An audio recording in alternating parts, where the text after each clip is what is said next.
वंदे मातरम। आप देख रहे हैं खबर गोवा महाराष्ट्र। मैं हूं आपके साथ काजल ठाकुर। मुंबई के बीकेसी मैदान में उद्धव ठाकरे आज तमाम शिव सैनिकों को संबोधित करेंगे। तो वहीं शिवसेना नेता संजय राउत ने कहा कि ये एक क्रांतिकारी सभा होगी। कोरोना काल के बाद से शिवसेना की ऐसी सभा नहीं हुई जैसी कि आज होगी। हम सभी लोगों को आज मुख्यमंत्री उद्धव ठाकरे को सुनने के लिए उत्सुक हैं कि वो क्या बोलने वाले हैं। संजय राउत ने कहा कि उद्धव ठाकरे आज अपने विरोधियों को भी जवाब देंगे। ये बहुत ही 2-2.5 साल के बाद इस प्रकार की एक जाहिर सभा रैली मुंबई में होने जा रही है और लाखों लोग आज इस सभा को आएंगे। मुंबई में उद्धव ठाकरे जी का संबोधन सुनेंगे। पूरे देश में उसके बारे में एक उत्सुकता है कि क्या बोलने वाले हैं, कौन सी दिशा, कौन सी भूमिका उद्धव जी लेने वाले हैं।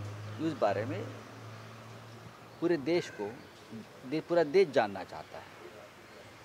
2-2.5 साल से हम लोग इतना बड़ा गैदरिंग नहीं कर सके, इसलिए हमारे लाखों शिव सैनिक, शिवसेना के ऊपर प्रेम करने वाली जनता, सब कुछ वो चाहती थी कि इस प्रकार की एक रैली हो जाए। तो हम आज रैली करने जा रहे हैं।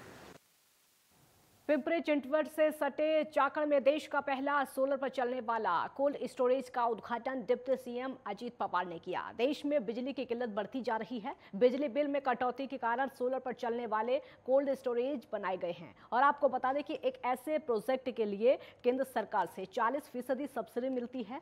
और वहीं डिप्टी सीएम अजीत पवार ने कहा कि महाराष्ट्र राज्य सरकार में इसके लिए कोई भी प्रोविजन नहीं है। इसके बारे में हम सोचेंगे और कुछ मदद कर सकते हैं तो हम मदद जरूर करेंगे। इसके कुछ कानून बने हैं, इस पर भी सोचेंगे।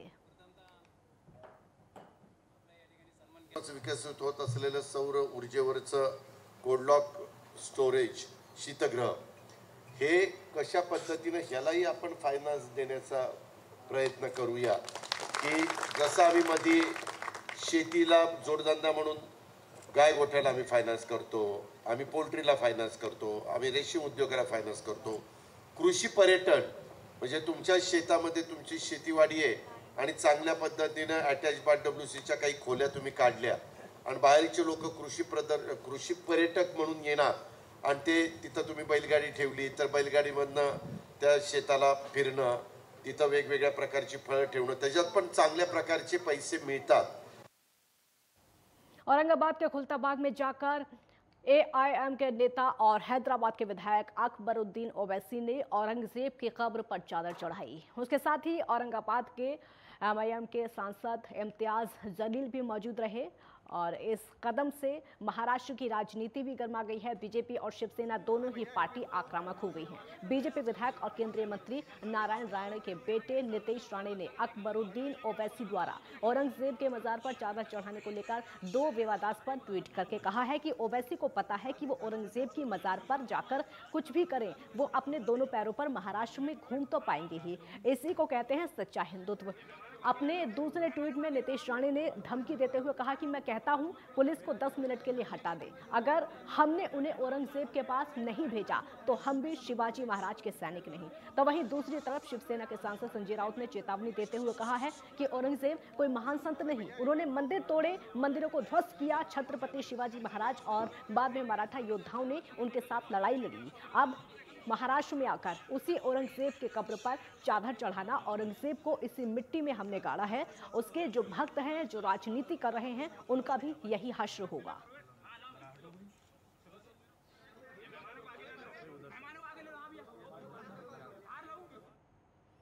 औरंगाबाद के खुलाबाद में जाकर AIMIM के नेता और हैदराबाद के विधायक अकबरुद्दीन के औरंगजेब की कब्र पर चादर चढ़ाने के मामले में लगातार विवाद बढ़ता जा रहा है। और इस पर राष्ट्रवादी कांग्रेस के सांसद अमोल कोल्हे ने नाराजगी जताते हुए कहा है कि उन्होंने अपने पिता को खत्म किया, भाई को मरवाया। ये संस्कृति हमारे महाराष्ट्र की नहीं है। हमारा महाराष्ट्र छत्रपति शिवाजी महाराज है, उनके राज्य में मुस्लिम भाइयों का भी आदर किया गया था।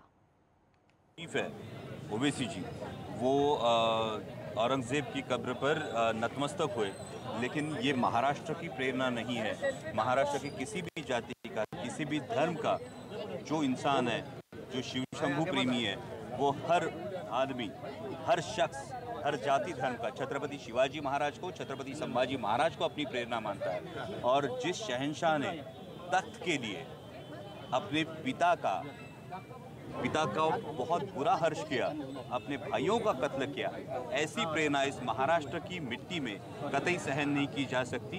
ये महाराष्ट्र छत्रपति शिवाजी महाराज का, छत्रपति संभाजी महाराज का है, जो सभी धर्मों को लेके, सभी जातियों को लेके जो रैयत कल्याणकारी राज्य है, जिसकी नींव छत्रपति शिवाजी महाराज ने रखी। और इसीलिए मेरे ओवैसी जी से दरखास्त है कि इस प्रकार की प्रेरणा और इस प्रकार का वातावरण हमारे महाराष्ट्र में ना पैदा करें।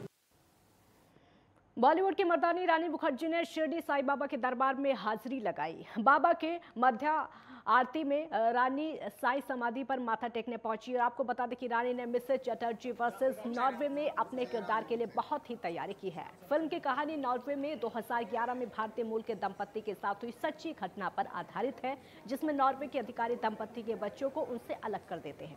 बताया जाता है कि मिसेस चटर्जी वर्सेस नॉर्वे आने वाले 20 मई को सिनेमाघरों में रिलीज होगी। रानी का कहना है कि साईं बाबा का बुलावा आया है, जो जीवन में बहुत खुशी की बात है।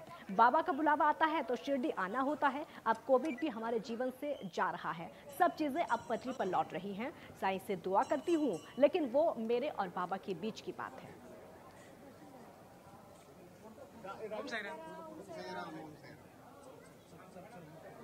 कुछ नहीं, बाबा का बुलावा आया इतने दिन के बाद। जब भी बाबा का बुलावा आते तब चले आते हैं, तो मैं बस खुश हूँ कि बाबा का बुलावा आ गया। अब बस कोविड भी अभी धीरे धीरे जा रहा है हमारे लाइफ से, तो अच्छी बात है। तो अभी सब नॉर्मल सी पे आ जाएंगे बस।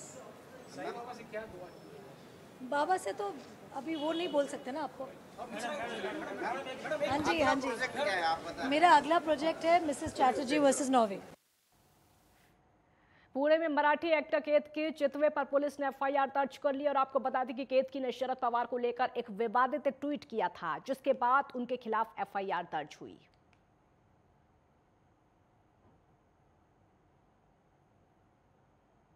पुणे मुंबई हाईवे पर बोरघाट पर एक कंटेनर के पलटने से दुर्घटना हो गई, जिससे कंटेनर ड्राइवर की मौके पर ही मौत हो गई।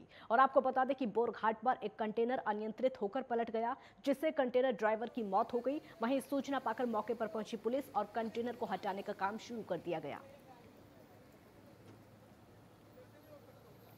ये तस्वीर आप देख सकते हैं, महाराष्ट्र के पुणे की तस्वीरें हैं। बोरघाट पर कंटेनर की तस्वीरें हैं। कंटेनर ड्राइवर की मौके पर ही मौत हो गई है, जो कि देखा जा सकता है। पुलिस मौके पर ही सूचना मिलने के बाद पहुंची। बोरघाट पर कंटेनर पलटने से ये दुर्घटना हुई है और काफी लंबा चौड़ा जाम भी लगा हुआ है। यहाँ पर क्रेन को बुलाना पड़ा, स्थिति ये हो गई थी।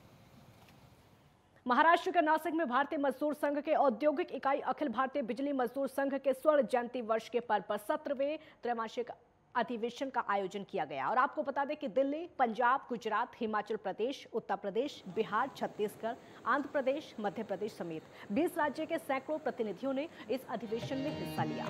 बिजली महासंघ के पूर्व अध्यक्ष के हरदास ने इसका उद्घाटन किया। इस वक्त B Surendran, Ramnath Ganeshe, Anil Dhumne, CV Rajesh, Akhtar Hussain, LP Katakwal समेत कई महानुभाव उपस्थित थे। आर मुरलीकृष्ण की अध्यक्षता में यह अधिवेशन नासिक में अगले 2 दिनों तक चलेगा।